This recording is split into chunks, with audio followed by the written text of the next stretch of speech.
These are my tips on how to make 2020 your fittest and healthiest year to date. And why do we want to be fit and healthy and live that sort of a lifestyle? Most people would probably think it's a boring kind of way to live. Anyone who's exercised and anyone who's got themselves to a point where they are fit and healthy knows the answer to this. And that is, apart from all the benefits, life is so much better and more enjoyable when you're fit and healthy. Not only physically, but also mentally. You're sure of yourself, you're confident. Your ability and your capacity improves, which also breeds confidence. You've got more energy, you've got a spring in your step. You look better in your clothes, your skin's better, right? You feel so much more better about yourself. From a health perspective, the risk of heart disease, stroke, diabetes, cancer, all diminish when you're fit and healthy and when you're lean. So we know the benefits, and really, we all should be aiming to be the fittest and leanest version of ourselves that we possibly can. So how do we actually improve it? It's about forming healthy habits and making them routine. Healthy habits around exercise, around nutrition, around sleep, and around being active as well, right? Being engaged in activity. Because if you can get all of those four right, that is really the fastest way to improve your health and fitness. With exercise, very important, less is more, all right? When people typically at this time of year, when they start their fitness regime or their fitness campaign, they tend to do too much, all right? 5 to 6, maybe even more sessions per week. But the body needs to recover. And it's only through recovery that we actually get the benefit. So if we can't recover, it impedes our ability to train hard and to challenge ourselves. And after a while, you begin to plateau because you're exhausted. So less is more when it comes to training, but only if you're training hard enough and your body needs or deserves that rest. My tip, my recommendation is no more than 3 to 4 high-intense sessions per week. And intensity is measured a few different ways. If it's more kind of cardio-based stuff, or athletic training, or if it's CrossFit, or F45, or haulers, boxing, kickboxing, anything that gets your heart rate up, intensity is measured in beats per minute. And the exertion is really the most important component of it if you want to get results. So you really need to exert yourself and challenge yourself and build to a point where you're comfortable working with your heart rate anywhere from 85% of your maximum heart rate and higher.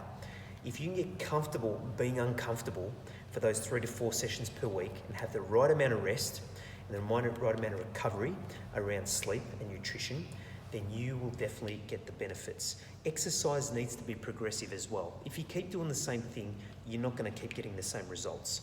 You need to challenge yourself, and you need variety so your body doesn't get stale or the results don't start to really kind of plateau or drop off. So really important, exercise 3 to 4 times per week. Have a plan to follow. Be engaged. Whether you're training solo or whether you're training in a group, do what is going to engage you. And because if you're engaged, it's going to be sustainable. You're going to be consistent with it. You're actually going to follow the plan. One guaranteed way not to get a result is to miss your session or to not train. So you really want to make sure that what you do, you enjoy. And so find what you enjoy and do it, and have that plan. Put in your diary. Make sure you're compliant and consistent so you continue to get the results from training.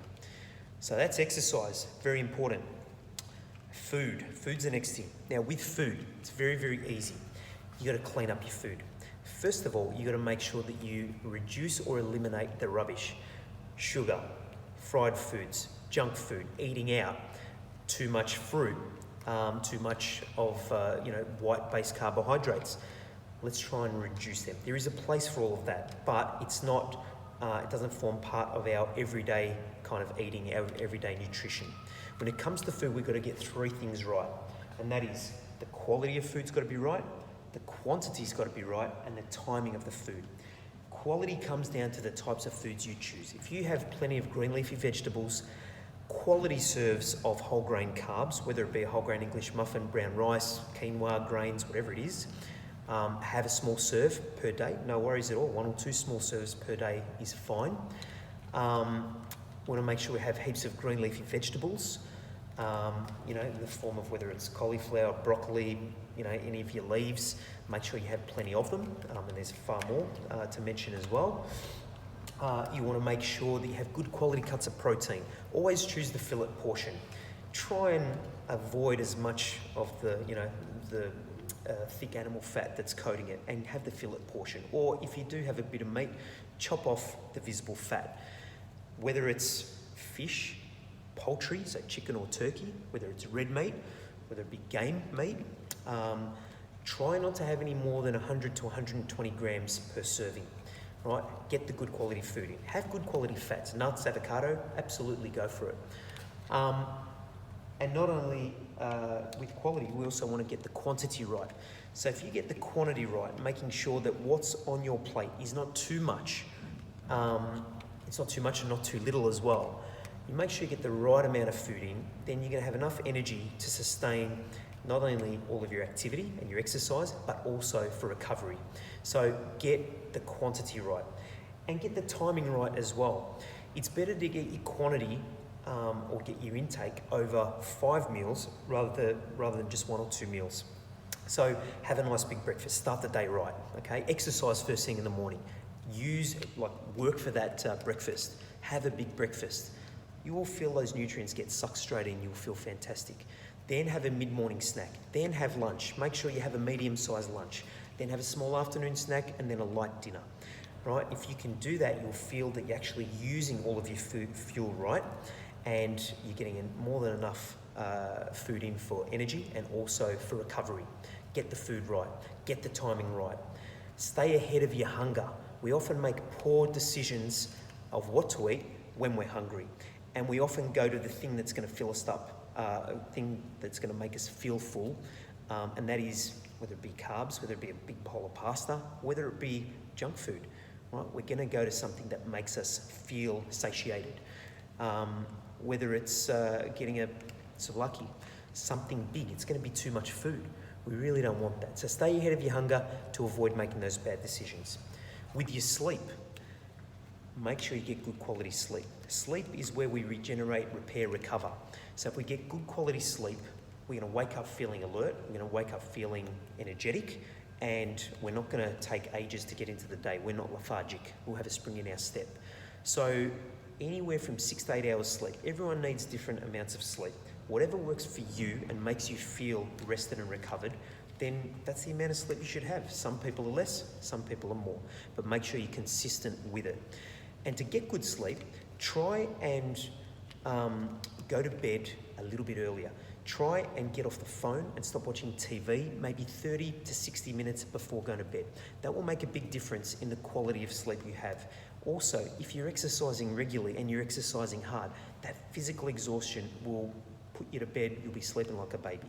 So try and get good sleep. If you do have to go to bed late, make sure you catch up the following night and get a little bit of extra sleep so you're not always chasing your tail and feeling exhausted or really feeling tired and lethargic. Get your sleep right. Another thing is get your non-exercise physical activity, your NEPA. Increase your NEPA. Can't see that there, but NEPA, non-exercise physical activity. This isn't the same as exercise. It's not a dosage of intensity that's designed to break you down so you come back stronger. This is just you being active. If you live a sedentary lifestyle, you can really stiffen up, you can feel tight, you can almost feel aged and old. You don't utilise energy. You've got stagnant water, so to speak. Nothing's moving. But if you're active, you're using your muscles, you're using your body, you're walking up the stairs and instead of catching the lifts. You're walking to the bus instead of sitting in the car for 2 hours on the freeway, sitting down doing nothing, right? These provide benefit. Not only do you recover better, but you also avoid stiffening up and tightening up. You improve your posture, you're moving. Use your body. Activity and exercise are two very different things. Incorporate both of them into your weekly routine. And that is the key word, routine. Whatever it is you choose with your food, your exercise, your sleep and your non-exercise physical activity, make it routine. Have a predictable routine that is sustainable. If you train too much, you're going to fall off the wagon. If you don't sleep enough, you're going to get burnt out. If you eat rubbish, you're going to get fat, or you're not going to have the right type of energy or right type of fuel to give you energy and to help you recover. So choose wisely, but form healthy habits around your routine. Anyway, they're my tips on how to really maximize the benefits from your fitness and health campaign for 2020. This is also how you should live for the rest of your life if you do want to live that fit and healthy lifestyle. And probably a really important point as well is to get some measurement. If you've got ongoing feedback about how your routine is impacting and affecting your body composition and your health, and it validates that what you're doing is having a positive impact or a negative impact, it means that you're in control. It means you know how your body responds, and it's actually going to motivate you to be consistent with your routine. So get measurement, some sort of measurement or feedback on an ongoing basis, and make sure that you really have a goal around, where you're headed as a result of that. Let's say you get a scan done or you get a measurement done, your body fat's down a little bit, your muscles up a little bit. What do you want? Do you want to build more muscle? Do you want to feel stronger? Do you want to build your capacity? If so, well then on your scan report or when you're measuring how much muscle you have, that's the number that you're trying to influence. So you'll then change your habits to try and improve that. Get some advice on how to do so.